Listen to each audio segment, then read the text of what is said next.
출애굽기 3장과 4장은 모세를 부르시는 하나님의 부르심에 대해서 계속 거절하는 그런 모세의 거절이 기록되어 있습니다.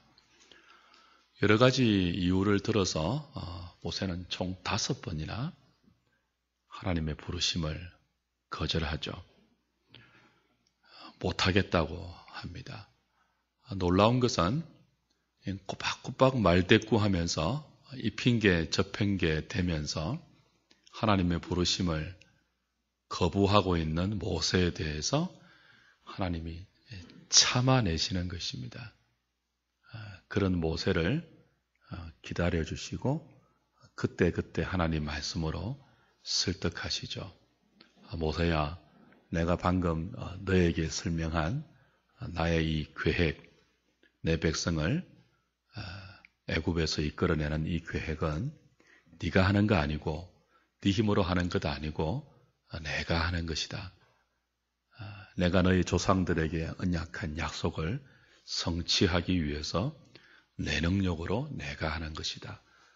너는 그저 나의 지팡이가 되면 된다. 그때그때 모세에게 설명하시고 모세의 마음이 바뀌도록 기다리시죠. 표징까지 보여주셨습니다.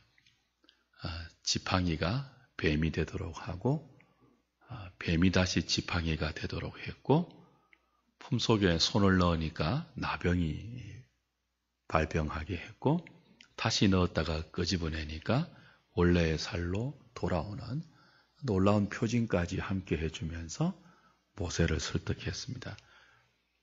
그런데도 모세의 그 최종적인 반응이 뭐였습니까? 보낼 만한 자를 보내십시오라고 거절한 것입니다.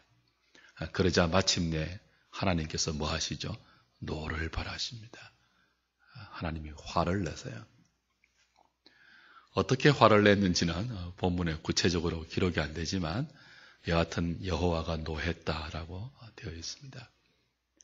하나님이 화를 내셔서 그랬는지 아니면 하나님에게 모세가 설득이 되어서 그랬는지 어떻든 오늘 본문에 보면 이제 모세가 장인에게 가서 애굽으로 돌아가기를 허락받고 아내와 자식들을 이끌고 애굽으로 가게 됩니다. 오늘 본문은 그렇게 시작이 됩니다. 그렇게 애굽으로 가는 모세를 하나님 격려하시죠. 너를 죽이려고 하던 애굽의 사람들이 다 사라졌으니까 안심하고 가도 된다. 비록 바로가 마음이 완악해서 말을 잘 듣지 않을 것이지만 내가 너와 함께 할 것이다. 그런 의미가 있는 하나님의 지팡이를 들려주셔서 애굽으로 가고 있는 모세를 격려하십니다. 여기까지는 우리가 다 이해할 수 있는 그런 내용이죠. 근데 오늘 참 당혹스러운 그 이야기가 하나 등장합니다. 바로 24절, 25절, 26절의 내용인데요. 지금까지 그렇게 모세를 기다려주시고 또 설득하시고 참아주셨던 하나님이 갑자기 순종해서 애굽으로 가고 있는 모세를 노중에 뭐 하시려고 하죠? 죽이시려고 합니다. 이게 이제 우리를 당혹해 하는 본문이에요. 얼마나 지금까지는 잘 기다려 주셨습니까? 꼬박꼬박 말대꾸하고 이 핑계 저 핑계 대면서 하나님의 부르심을 거절하던 모세에 대하여 하나님이 인내하시면서 설득해 주셨단 말이에요. 그리고 격려까지 해 주지 않았습니까? 근데 왜 갑자기 순종해서 애굽으로 가고 있는 모세를 노중의 숙소에서 죽이려고 하는 것입니까? 구약의 학자들은 바로 오늘 이 24절, 25절, 26절의 이 구절을 출애굽기에서 가장 난해한 구절로 봅니다. 속 시원한 설명들이 별로 없어요. 저도 이 설교를 준비하면서 제가 갖고 있는 주석책, 출애굽기에 관한 책들 거의 모두를 다 살펴보았지만 별로 명쾌한 설명이 없습니다. 근데 사실 이건 굉장히 중요하지 않습니까? 왜 그렇게 하시는지 하나님께서 구체적으로 오늘 본문에서 왜 하나님이 모세를 죽이려 했는지 직접적으로 밝히지는 않아요. 그러나 문맥적으로 보면 간접적으로 짐작할 수는 있죠. 하나님이 모세를 죽이려 하다가 뭐 때문에 모세를 다시 살려주시죠? 아내 시보라가 돌칼을 들어서 자식에게 할례를 행했을 때 하나님이 죽이려고 했던 모세를 다시 살려주십니다. 그로 미루어 보건대 갑자기 하나님께서 노중에 모세를 죽이려고 했던 이유는 할례 때문임을 알 수 있습니다. 그 할례 때문이라 해도 또 하나의 그 질문거리가 생겨요. 지금까지 모세가 자식에게 할례를 행하지 않아도 지금까지는 그냥 두셨잖아요. 근데 왜 지금은 그냥 두고 보고 계시던 하나님이 왜 지금은 가만히 계시다가 모세를 죽이려고 하셨는가 하는 이 문제를 좀 풀어야지 중요한 어렵고도 중요한 본문의 메시지가 오늘 밝혀질 것입니다. 할례는 갑자기 하나님께서 모세를 죽일 수 있을 만큼 중요한 의미였고, 그래서 할례의 의미를 우리가 다시 확인해 볼 필요가 있죠. 이미 창세기 강의할 때 확인했지만 창세기 17장 다시 한번 가보십시오.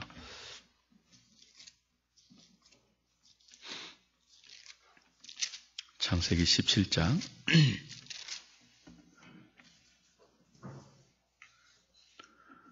9절부터 14절까지 한번 보겠습니다. 같이 볼까요? 시작. 하나님이 또 아브라함에게 이르시되 그런즉 너는 내 언약을 지키고 내 후손도 대대로 지키라. 너희 중 남자는 다 할례를 받으라. 이것이 나와 너희와 너희 후손 사이에 지킬 내 언약이니라. 너희는 포피를 베어라. 이것이 나와 너희 사이의 언약의 표징이니라. 너희의 대대로 모든 남자는 집에서 난 자나 또는 너희 자손이 아니라 이방 사람에게서 돈으로 산 자를 막론하고 난 지 8일 만에 할례를 받을 것이라. 너희 집에서 난 자든지 너희 돈으로 산 자든지 할례를 받아야 하리니 이에 내 언약이 너희 살에 있어 영원한 언약이 되려니와 할례를 받지 아니한 남자 곧 그 포피를 베지 아니한 자는 백성 중에서 끊어지리니 그가 내 언약을 배반하여 섬이니라. 그렇죠?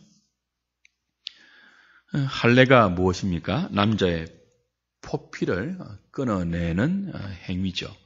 그리고 이것은 하나님과 그의 백성 사이의 언약이고 언약의 표징입니다. 그래서 누구든지 하나님 백성 중에서 남자가 할례를 받지 않으면 그건 하나님을 배반한 것이 되어서 백성 중에서 끊어지게 되어 있었습니다. 근데 이 언약, 이 할례라는 언약, 그리고 언약의 표징이 왜 등장하는가 하면 17장 1절부터 거슬러 봐야 돼요. 아브라함이 99세 때에 여호와께서 아브라함에게 나타나서 그에게 이르시되 나는 전능한 하나님이라.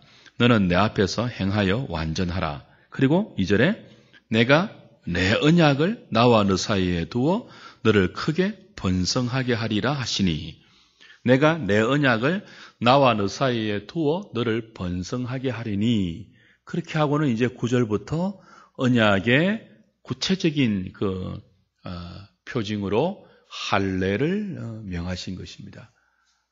그 남자의 포피를 베어내는 이 언약이 어떤 맥락에서 나온 것인지를 이해할 필요가 있습니다. 17장 1절 바로 앞에 16장 16절에 보시면 15절 16절 보시면 아브라함이 사레의 여종 하갈에게서 이스마엘을 낳았다고 되어 있죠. 그때 아브라함의 나이가 86세입니다. 그리고 17장 1절에서 하나님이 언약을 말씀하시면서 할례를 명하는 17장 1절의 사건은 아브라함 나이 몇 세 때예요? 99세 때예요. 그러니까 86세 때 아브라함이 이스마엘을 낳고 13년 동안 하나님이 아브라함에게 침묵하십니다. 그리고 13년간의 침묵을 깨고 99세 때에 나타나셔서 나는 전능한 하나님이다. 너는 내 앞에 행하여 완전하라. 말씀하시고 내가 너와 내 사이에 내 언약을 맺겠다. 그리고는 그 언약의 표징으로 할례를 명하고 있는 것입니다. 그 어떤 맥락에서 할례가 등장하는지를 이해하셔야 돼요. 내가 너와 내 사이에 언약을 두고 언약을 맺고 너를 번성하게 할 것이라고 했죠. 그 후손과 관계된 것입니다. 그리고 후손과 관계된 것이 16장 15절 16절에서는요. 아브라함이 하갈에게서 이스마엘을 낳는 것이 있고 그리고 13년간의 하나님의 침묵이 있죠. 아브라함이 이스마엘을 낳는 것은 자신의 능력으로 낳은 거예요. 자기의 생식 수단으로 낳은 거예요.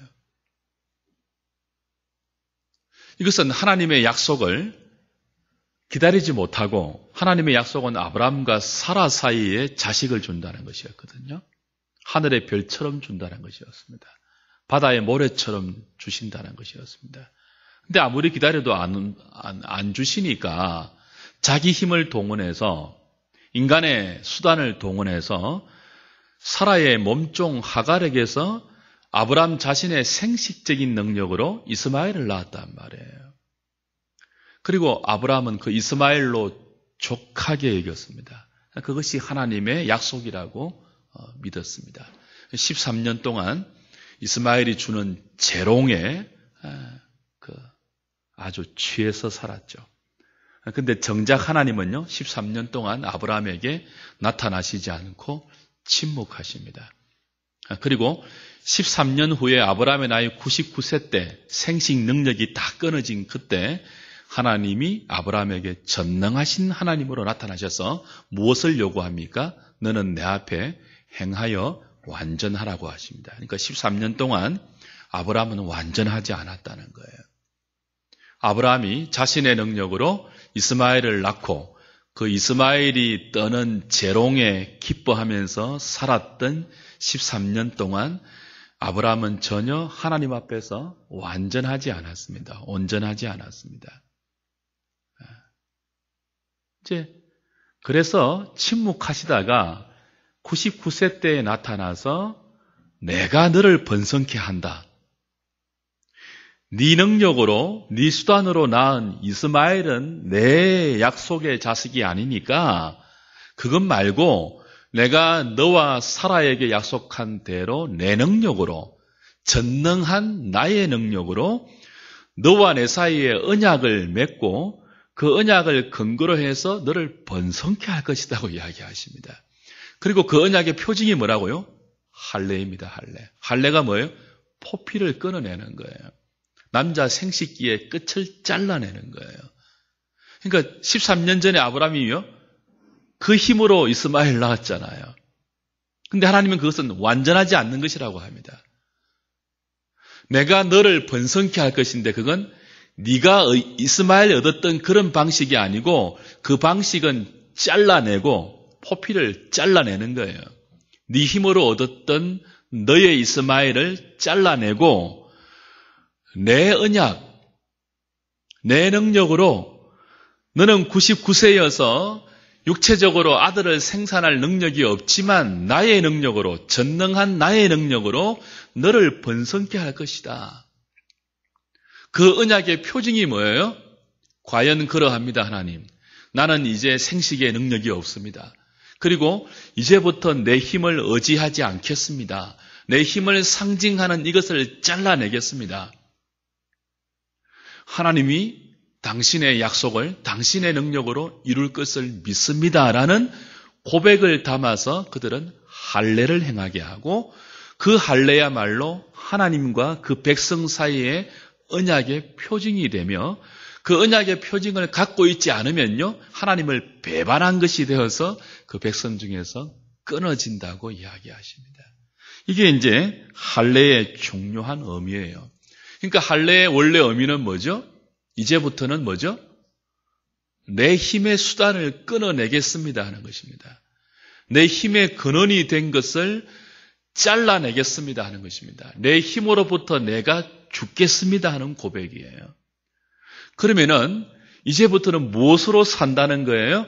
과거는 내가 내 힘으로, 내 수단과 내 방법으로 이스마엘을 얻고 살았지만 거기에서 오는 이스마엘을 내 기쁨으로, 내 자랑으로, 내 보람으로 알고 살았지만 이제는 그거 끊고 하나님의 힘으로 주시는, 하나님이 이루시는 하나님의 약속의 성취를 바라보고 살겠습니다.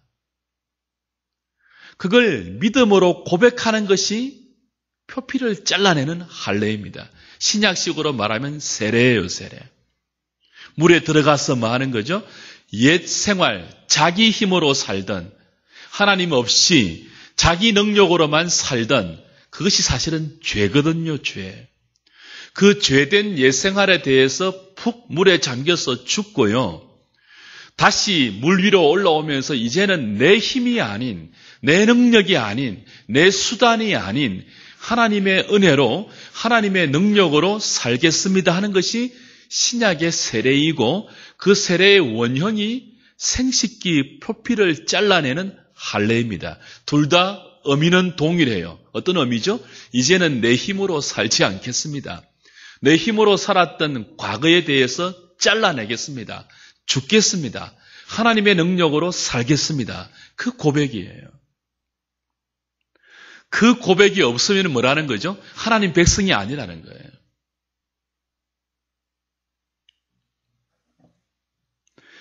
그렇다면 할례를 행하지 않는다는 것은 어떤 뜻입니까? 아직까지 뭐예요? 자기 힘으로 살겠다는 거예요. 하나님의 약속도 뭐죠?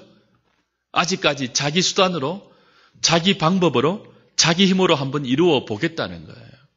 물론 모세는 할례를 그 자식에게 행하고 싶었을 겁니다. 근데 모세의 와이프와 모세의 장인은요, 아직 이교도입니다. 지금까지 모세도 하나님께 대들었잖아요. 말대꾸하면서 하나님 부르심에 거역했잖아요. 보낼 만할 자를 보내소서 빈정거렸잖아요. 모세의 수준이 그 정도라면 십보라, 장인, 이드로 뭐 뻔한 거죠. 모세는 감히 그의 아내와 장인의 그 마음을 상하게 하고 또 그들과 충돌하면서까지 자식에게 할례를 행하고 싶지는 않았던 것 같아요. 모세 자신은 할례를 자식에게 행하고 싶었겠지만 아내가 반대하는, 장인이 이해하지 못하는 그와 같은 행위를 참아하지 못했던 거죠. 근데 하나님은 그런 모세를 지금까지는 기다려주셨습니다. 다른 사람의 비유를 맞추기 위해서 자신의 신앙 고백을 자기 자식에게 선명하게 전수하지 못하고 그와 같은 믿음의 삶을 온 가족 전체에 전수하지 못하는 모세에 대해서 하나님이 지금까지는 참아주셨어요. 근데 이제는요, 그거 허락하지 않는다는 거죠. 이제는 그럴 때가 아니라는 거예요. 왜요? 상황이 달라지지 않습니까? 이제 모세가 끈질긴 하나님의 설득 속에서 체험적으로 하나님을 경험하고 그리고 하나님의 그 가르침을 통하여 마침내 출애굽의 하나님의 지팡이가 되어서 애굽으로 가고 있는 중입니다. 하나님의 대변자가 되어 하나님의 손이 되어 하나님의 지팡이가 되어 하나님의 능력을 바로와 그의 백성들 가운데 나타나는 통로가 되기 위해서 이제 애굽으로 다시 돌아가고 있다고요. 근데 모세를 통해서 앞으로 일어날 모든 하나님의 일은 사실은 누구의 능력이라고요? 하나님의 능력입니다. 모세가 하는 것 아니에요. 모세가 위대해서 일어나는 일이 아니에요. 모세가 뛰어나서 허락되는 것도 아니에요. 모두가 하나님이 하시는 일입니다. 순전한 하나님의 지혜요, 하나님의 능력이요, 하나님이 홀로 하시는 일입니다. 모세는요, 통로에 불과해요. 모세는 하나님의 대언자에 불과해요. 모세가 지금 손에 잡고 있는 지팡이처럼 모세는 하나님의 지팡이에 불과해요. 출애굽의 모든 과정에서 모세가 그의 백성들에게 전달해야 할 중요한 메시지가 뭐죠? 우리를 구원하시는 것은 하나님의 능력이 한다는 것입니다. 모두가 하나님이 하신다는 거예요. 그걸 가장 극명하게 드러내는 신앙적인 행위가 뭡니까? 바로 언약의 표징인 할례입니다. 내 힘으로 하는 게 아니라는 거예요. 하나님이 하신다는 거죠. 내 힘은 죽었습니다. 이제 99세가 되어서 생식의 능력이 끝장났습니다. 이제부터 아브라함과 사라가 자식을 본다는 것은 아브라함과 사라의 능력이 아니에요. 아브라함과 사라의 수단이 아니에요. 그건 순전한 하나님의 능력이에요. 이삭이 그렇잖아요. 왜 이게 중요합니까? 하나님이 아브라함에게 약속하신 하늘의 별 같은 자손, 바다의 모래 같은 자손, 하나님이 아브라함에게 약속하셨던 내가 너를 번성케 하리라는 이 약속은 혈통에 관한 것이 아닙니다. 그저 육신의 혈통들이 더 번성해질 것을 의미하는 것이 아니에요. 이건 믿음의 자식을 의미하는 거죠. 믿음의 자식은요, 사람의 능력으로 되는 게 아닙니다. 오직 하나님만이 이 땅에서 믿음의 백성들을 산출시킬 수 있습니다. 오직 하나님만이 죄와 사망 가운데 있던 인생들을 하나님의 백성 만들 수 있다고요. 그것이 무엇입니까? 아브라함의 후손들이 의미하는 영적 메시지입니다. 아브라함이 그랬던 것처럼 하나님이 아브라함에게 약속하셨던 모든 그 아브라함의 후손들, 참된 후손들은요, 하나님이 만들어내신 하나님의 백성입니다. 이제부터 모세가 하나님의 지팡이가 되어서 애굽의 바로 앞에서 행해야 하는 모든 일들, 그로 말미암아 그들을 출애굽시켜서 하나님 백성 만들어가는 이 일은 누구의 능력이에요? 전적인 하나님의 능력이에요. 이제 그 일을 시작할 단계지 않습니까? 이제 모세를 설득시켜서 모세를 통해서 그 일을 시작하신다고요. 하나님이 하신다고요. 하나님이 하시는 일에 모세가 부름받아서 이제 그 일을 막 걸음마를 떼고 있는데 아직 뭘 안 한 것입니까? 자식에게 할례를 안 주고 있습니다. 모든 일을 하나님이 하십니다. 하나님 백성 만드는 이 모든 일을 하나님이 나를 통해서 모세가 어떤 사람이에요? 5번이나 거절하면서 빈정거리면서 또박또박 말대꾸하고 이 핑계 저 핑계 대면서 거절하던 모세를 통해서 하나님이 하십니다. 그래서 모든 이스라엘의 구원은 하나님이 하신 것이 분명히 드러나는데 그 일에 쓰임받는 모세가 정작 뭐 안 하고 있습니까? 극명하게 그 모든 영적 의미를 드러내는 할례를 자식에게 안 행하고 있다고요. 그래서 하나님이 애굽으로 가던 중간에 모세를 죽이려고 하십니다. 너 이거 안 하면, 지금부터 네가 하는 모든 것 이거 안 하면 안 돼. 이 분명한 믿음의 고백 담아서 네가 이 일 하지 않으면 네가 하는 모든 일 의미 없어. 그런 뜻입니다. 출애굽의 모든 과정은 네가 하는 것 아니고 내가 하는 것인데 너 일거수일투족에 그 고백 담지 않고 그 믿음 없이 하면 출애굽 아무리 많이 해도 그 출애굽 자체로 아무 의미가 없다는 거예요. 그게 니네들이 한 것이라면. 그래서 죽이려고 하시는 거죠. 십보라가 알았는지 몰랐는지 모르겠습니다. 하나님이 특별하게 간섭했는지도 모르겠습니다. 여하튼 십보라가 뭐 하죠? 남편이 죽으려고 할 때 돌칼을 들어서 그 죽음을 막기 위하여 자식에게 할례를 베풉니다. 그리고 모세가 삽니다.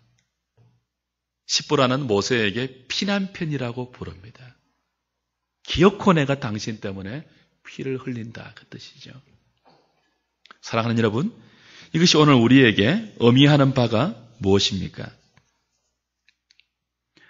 우리가 하나님 백성 된다는 것은 지금까지는 자신의 힘으로 살았지만 그와 같은 옛 생활에 대해서 죽고 그걸 잘라내고 이제부터는 하나님의 힘과 하나님의 능력을 의지해서 살겠습니다 하는 고백을 할례라는 종교적인 행동을 통해서 반영하는 것입니다. 표시하고 드러내고 사는 것입니다. 출애굽은 그걸 위한 출발이란 말이에요. 근데 그 출발을 하면서 할례 안 행하면 의미가 없는 거죠.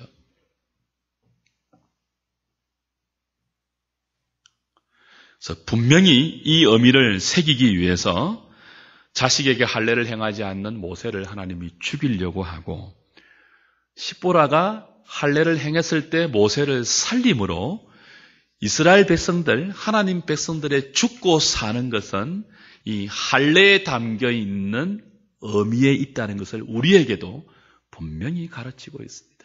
우리의 죽고 사는 것이 어디에 달려 있다고요? 내 힘으로 살 것인가? 내 힘으로 살았던 과거의 삶을 잘라내고 하나님의 힘을 의지하면서 하나님 바라보고 살 것인가? 여기에 달려 있다는 거예요. 그걸 지금까지는 믿음이 연약하고 이런 사람 저런 사람 비위 생각하고 이런 환경 저런 처지 다 생각하면서 지금까지는 믿음이 없어서 미루고 있었다 할지라도 더 이상 미룰 수 없을 때가 옵니다. 더 이상 그렇게 살아서는 안 돼.